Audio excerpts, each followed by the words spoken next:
Today's the deadline for federal workers to accept the Trump administration's deferred resignation offer, and a second federal judge has blocked President Trump's efforts to end birthright citizenship.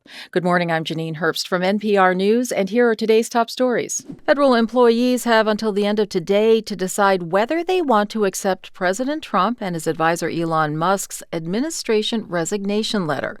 So far, some 40,000 of the 2 million federal employees who got the offer have accepted it, but many workers are wary because of the many different versions of the deal that have come out since last week.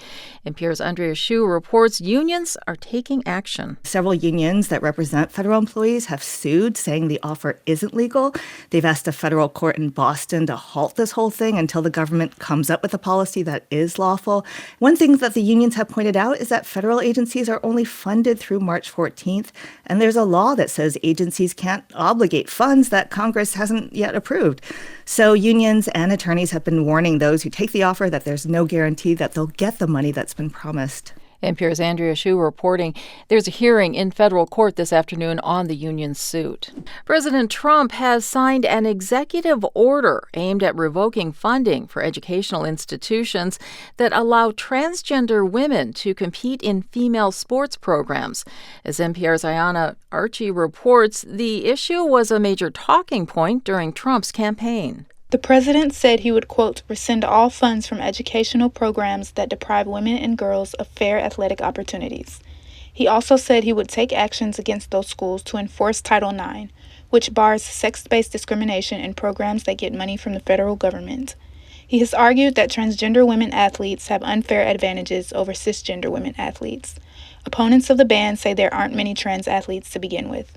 In recent days, Trump also signed orders seeking to ban transgender people from the military and cut federal funds for K-12 schools promoting gender ideology.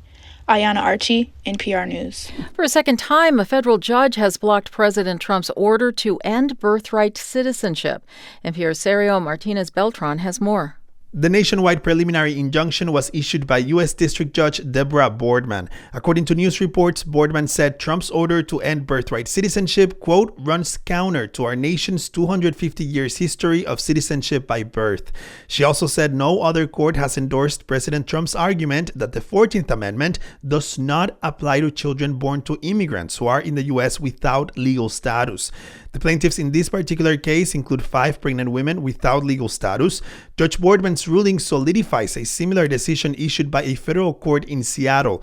The case is likely to go all the way to the U.S. Supreme Court. Sergio Martinez Beltran, NPR News, Austin. Senate Democrats are raising conflict of interest concerns about Trump aide and SpaceX owner Elon Musk. As NPR's Bobby Allen reports, they're worried about the ethics of having Musk oversee the government efficiency team within the administration called Doge. Senate Democrats have sent letters to Musk's companies looking to see if the billionaire will use his position for financial gain. The White House says Musk is a special government employee, a designation that does come with laws against self-dealing. But Democrats say Musk needs to be questioned. Democrats in the House tried to subpoena Musk, but Republicans blocked it. Letters to Musk's corporations followed this. Since leading the entity known as Doge, Musk's team has gained access to the Treasury Department and put nearly all of the staff of the U.S. Agency for International Development on leave. The White House says if Musk's cost-cutting efforts create a conflict between government and his work, Musk will excuse himself. Bobby Allen, NPR News. You're listening to NPR News from Washington.